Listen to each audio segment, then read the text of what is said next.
We really felt we were in line with a lot of the things that he was advocating, but we realized that this isn't about a candidate. It is about an overall message of true freedom and letting people live their lives as they see fit. And we decided to create an organization to try and influence our city and state government to be, in our eyes, less oppressive.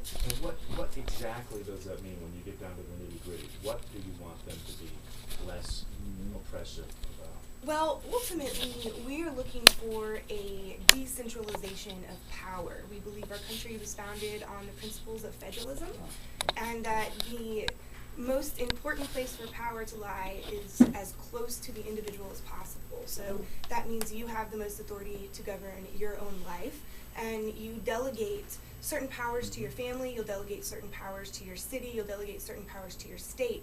And what we see going on right now is the federal government coming in and greatly influencing both our city and state government. We want to see that decentralized. We want to see our city council stop voluntarily buying into federal money. Same with our state. We want them to take the power back to the state and the city level so that we can have a greater influence on how our state and city is run. Give me some examples, though. What does that specifically mean? You want the city and state to take less money from the federal government? Why? Well, let's look at the Department of Homeland Security and the way they are interacting with law enforcement right now. Since 9/11, there's a piece of legislation called the 9/11 Implementation Act of 2007. And basically, that took the 9/11 Commission report and gave it legislative authority and backing, their recommendations to be enacted into law. And one of the things that came out of the 9/11 Implementation Act of 2007 are these DHS fusion centers. And basically what they do is they merge together all levels of law enforcement. So you're going to have your campus police, your city police, your state highway patrol, your federal agencies, the FBI, CIA, and it even goes up as far as Interpol and international governments, all sharing information with each other. And we don't believe that that's appropriate, because when you have one central authority that is having their fingers involved in every single city law enforcement, if that becomes corrupted, every single city, every single person is going to feel that. Now, if we move to a decentralized model, you can still have information sharing, but it doesn't have to be funded by the federal government. So that way the city and the state can choose how to run their own law enforcement intelligence community. For example, here in Austin, one of the fights they're having, there's a fusion center being implemented, the Austin Regional Intelligence Center, and one of the things they're dealing with is their privacy policy. Now, the local police department created a privacy policy, but they can't present it to the citizens until the Department of Homeland Security approves it. Doesn't that seem a little backwards? And they can't do that because they are beholden to the money. They're taking DHS grant money to implement these fusion centers. Are you necessarily anti-government? No, I am anti-coercion and I'm anti-force. So I believe that any sort of government should be consensual. I'm a part of government. My family is a government. My organization is a form of governance. I voluntarily opt into those. And if they start behaving in a way that I believe is morally wrong, I can either opt out or I can do something to address it. Right now, what we have in this country is a government that operates on force. And many people morally and fundamentally disagree with the behavior, especially at the federal level, but they do not have the choice to stop funding it or to stop participating in it, and I believe that's wrong. Are you offended by some of the labels some groups have put on you or some agencies have put on you? Yes, very much I've seen so. you got a peace ring on, you got a tattoo on your arm, and if I were never to come here, I would only know you as some kind of a right-wing, scary, pseudo-military group that would like to take over the government.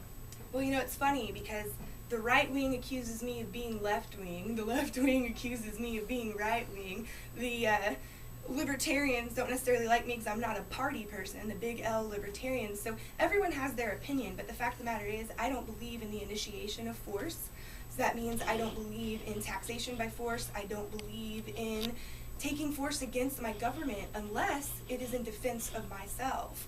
So, pseudo-military, potentially, violent group, right wing, it just doesn't apply. It doesn't apply at all. I don't believe, a lot of right-wingers, so to speak, believe in social control by government.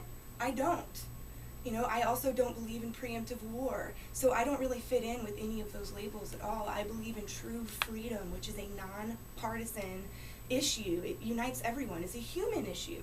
Is there anything that any group, any movement that then unites you and your group into their movement for a bigger movement? Are you Tea Party? Are you Patriot movement? I'm all of the above. I'm part of every movement. I speak at tea parties. I am a part of the Ron Paul movement. I try and participate at every single level that I can. Now, that doesn't mean I'm completely in line with any one of those groups, but what I see happening is a coalition that is forming, and people are starting to work together. I call it single issue coalition building. We find things that we have in common, and we work together on them. With the Tea Parties, I completely agree with their stances on taxation and the bailouts and the role that the federal government is playing. With the anti-war movement, I completely agree with their stance on Afghanistan and Iraq and preemptive force and the empire building that our country is engaging in. So, would the Tea Parties consider me a Tea Partier? Maybe not. I got uninvited from a Tea Party a couple weeks ago. Would, for example, the 9/11 truthers, would they consider me a truther? No, because that's not one of my main issues. Everyone's got a problem with me, but I work with everyone as well. So. And the Patriot groups? They sometimes seem to have a little bit more of a religious undertone than I'm so much interested in the quote Patriot groups, but we do have things that we find in common. The constitutional issues would be a huge one, and taxation as well. Yeah. Let me quote from you what the SPLC, Southern Poverty Law Center, the Patriot movement has made significant inroads into the conservative political scene, according to their report. The Tea Parties and similar groups that have sprung up in recent months cannot fairly be considered extremist groups, but they are shot through with rich veins of radical ideas, conspiracy theories, and racism. You find that true? No, I don't. And I've been talking with Heidi Barrick. She's the director of research at the Southern Poverty Law Center, and my organization's name is listed on there, and I've been trying to have it removed. But the racism thing is completely unfair. A lot of people involved in the Tea Party are people like myself who were upset during the Bush administration as well. So for people to say it's because there's a black president is just absolute hogwash. I don't know. I think there's a lot of unfair labeling. I think the Southern Poverty Law Center has a certain agenda that they're trying to fulfill. I also think that they may not completely understand these quote patriot groups that they're accusing of being, paramilitary or racist or potentially violent or having conspiracy theories.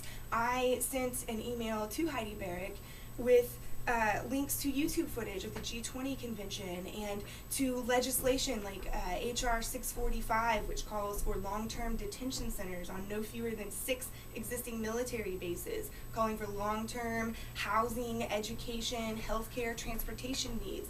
I sent her links to all of this, showing her all of my stances are based on actual evidence, things that I have witnessed by grassroots footage uploaded onto YouTube or actual legislation either being introduced or enacted by our government. So to say that these are conspiracy theories or that it's based on racism is not fair. And I think people need to start sitting down, taking a deep breath, and understanding that we're all concerned about what's going on in this country. Everyone can feel it. People are hungry, people are scared, and we need to start working together as human beings and stop labeling and dividing.